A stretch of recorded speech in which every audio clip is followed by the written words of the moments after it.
ಇವತ್ತು IBS ತುಂಬ ಜನರನ್ನ ಕಾಡ್ತಾ ಇದೆ. IBS ಅಂದರೆ ಏನು? ಬೆಳಗ್ಗೆ ನೀವೆಲ್ಲ ರೆಡಿಯಾಗಿರ್ತೀರ, ತಿಂಡಿ ಎಲ್ಲ ತಿಂದು ಇನ್ನೇನು ಆಫೀಸಿಗೆ ಹೋಗಬೇಕು, ಟಾಯ್ಲೆಟಿಗೆ ಹೋಗುವ ಅನ್ಸುತ್ತೆ, ಮೋಷನ್ ಬಂದಂಗೆ ಆಗತ್ತೆ.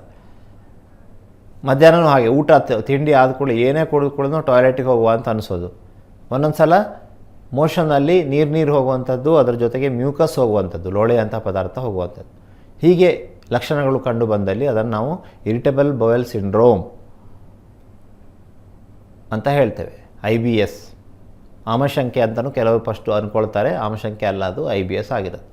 ಸೊ ಅದಕ್ಕೆ ಸಾಮಾನ್ಯವಾಗಿ ವೈದ್ಯರ ಹತ್ರ ಹೋದರೆ ನಿಮಗೆ ಟೆನ್ಷನ್ನೇ ಕಾರಣ ಅಂತ ಹೇಳಿಬಿಡ್ತಾರೆ.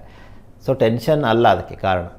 ಅದಕ್ಕೆ ಮುಖ್ಯವಾದಂಥ ಕಾರಣ ಕರುಳಿನಲ್ಲಿರುವಂತಹ ಒಂದು ಬ್ಯಾಕ್ಟೀರಿಯಾಗಳು.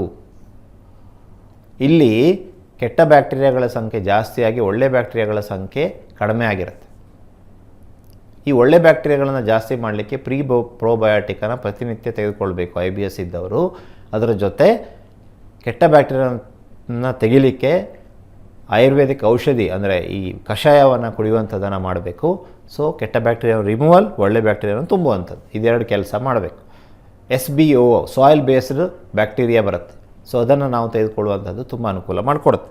ಸೊ ಅಲ್ಲಿಗೆ ಒಂದು ಕರುಳನ್ನು ಸರಿ ಮಾಡುವಂಥದ್ದು. ಇನ್ನು ಎನಿಮಾ ತೆಗೆದುಕೊಳ್ಳುವಂಥದ್ದು ಕೂಡ ಹೆಲ್ಪ್ ಆಗುತ್ತೆ. ಮಜ್ಜಿಗೆ ಎನಿಮಾವನ್ನು ತೆಗೆದುಕೊಳ್ಳೋದ್ರಿಂದಾಗಿ ಈ ಒಂದು IBS ಸಮಸ್ಯೆಯಲ್ಲಿ ತುಂಬ ಅನುಕೂಲಕರ ಆಗುತ್ತೆ. ಹಾಗೆಯೇ ಫರ್ಮೆಂಟೆಡ್ ಫುಡ್. ಸೊ ಈ IBS ಸಮಸ್ಯೆ ಇದ್ದಂಥವರು ರಾತ್ರಿ ನೀವು ಒಂದಿಷ್ಟು ಅನ್ನವನ್ನು ನೀರಿನಲ್ಲಿ ನೆನೆಸಿಡಬೇಕು. ಬೆಳಗ್ಗೆ ನೆನೆಸಿಟ್ಟು ಪ್ರೋಬಯೋಟಿಕ್ ಪೌಡ್ರನ್ನು ಹಾಕಿಡಬೇಕು. ಬೆಳಗ್ಗೆ ಒಂದು ಕ್ಯಾಪ್ಸೂಲ್ ಹಾಕಿದ್ರೆ ಸಾಕು. ಬೆಳಗ್ಗೆ ನಾವೇನು ಮಾಡಬೇಕು, ಆ ನೀರನ್ನು ಕುಡಿಬೇಕು. ಸೊ ಒಳ್ಳೆ ಬ್ಯಾಕ್ಟೀರಿಯಾಗಳು ಸಿಗುತ್ತೆ. ಸೊ ಹೀಗೆ ಮಾಡೋದ್ರಿಂದಾಗಿ ಕೂಡ ತಮಗೆ ತುಂಬ ಅನುಕೂಲ ಆಗುತ್ತೆ, IBSನ್ನು ಕಡಿಮೆ ಮಾಡ್ಕೊಳ್ಳಿಕ್ಕೆ ಸಾಧ್ಯ ಆಗುತ್ತೆ.